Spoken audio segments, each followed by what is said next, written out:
Hello বন্ধুরা, আসসালামু আলাইকুম। বরাবর তোমাদের মাঝে আবার আমি পড়ছি। সো আজকে তোমাদের একটু টাঙ্গাইল নিয়ে পরিচিত করব, কারণ তোমরা আগের ভিডিওতে আমার দেখছো যে আমি টাঙ্গাইল যাইতেছি আর এটা নিয়ে তোমাদের বিস্তারিত বলছি। তো আজকে টাঙ্গাইল সম্বন্ধে একটু কথা না বললেই নয়, তো যাইতে যাইতে টাঙ্গাইল নিয়ে একটু কিছু কথা হয়ে যায়। তো টাঙ্গাইলে মনে করো যে ধান, পাট, গম, সরিষা, কলা, আনারস, আদা, ইখু, আলু, তিল, তিসি, হলুদ, লেবু, পেঁপে, আদা ও কচু, এই ধরনের অনেক কিছু টাঙ্গাইলে প্রচুর জন্মে, বুঝছো। গোপালপুরের বিভিন্ন এলাকায় সর্বোৎকৃষ্ট পাট উৎপাদিত হয়।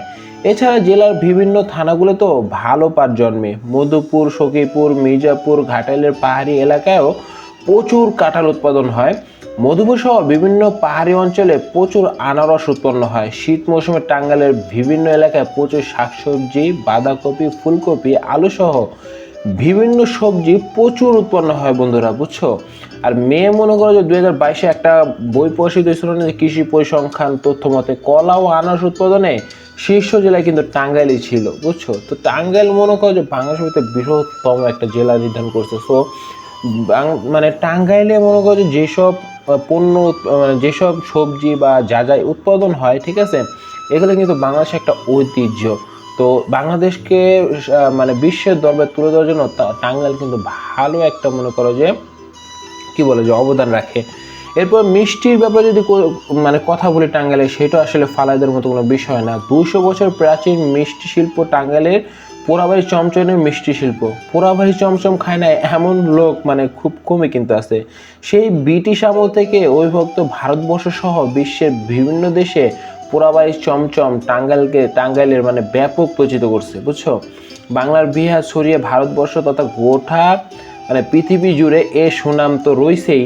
তারপরে গবেষকদের মতে যে কি বলে যে এক ব্যক্তি ব্রিটিশ আমলে টাঙ্গাইলের যমুনা নদীর তীরবর্তী পোড়াবাড়িতে, বুঝছো, আইছিল। তারপরে আসাম থেকে আগত এই মানে লোকটা এখানকার খাঁটি গরুর দুধ দিয়ে প্রথম চমচম তৈরি করেন।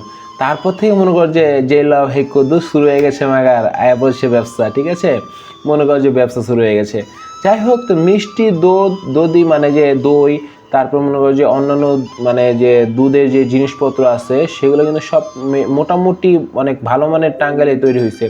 তারপর টাঙ্গাইল জেলার অনেক মিষ্টি তো আছে, যেমন চমচম, দানাদার রসগোল্লা, আমৃতি, জিলাপি, সন্দেশ, তারপর বিভিন্ন প্রকার দই, ক্ষীর, তারপরে নই, টানা, খাজা, কদমা, বাতাসা, তারপরে অমৃতি, রসমালাই, তারপরে রসগোল্লা, সন্দেশ, কালোজাম, জিলাপি, খাজা, বাতাসা, তারপর কদমা, নই, টানা বাদাম, ঝুরি, তারপরে জোয়ারের খৈশব, বিভিন্ন উৎপাদনের তৈরি নাড়ু ইত্যাদি।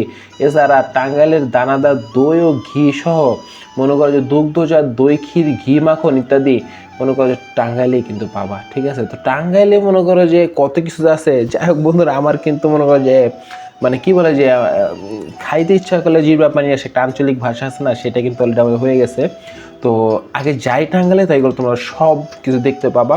তো বিস্তারিত তোমাকে বললাম, তোমাকে যাই জিহ্বার জল আসছে, অবশ্যই এক গ্লাস পানি খেয়ে নাও, তাহলে মোটামুটি ক্লিয়ার হয়ে যাও। যখন টাঙ্গাইলে যা দেখবা এগুলো, তখন তোমাদের অবস্থা কীরকম হবে সেটা বুঝতেই পারছো। সো আজকের ভিডিওটা এই পর্যন্তই। ভিডিওটি ভালো লাগলে অবশ্যই একটি লাইক, একটি কমেন্ট এবং শেয়ার করতে ভুলবে না। আর আমার YouTube channel Arif Hossain Bloggers, এটা কিন্তু তোমরা অবশ্যই অবশ্যই অবশ্যই সাবস্ক্রাইব করে নোটিফিকেশন বেলটি অন করে দেবে, যাতে পরবর্তী ভিডিও ছাড়লে অবশ্যই তোমরা আগে পাও। সো আজকে এই পর্যন্তই। আল্লাহ হাফেজ।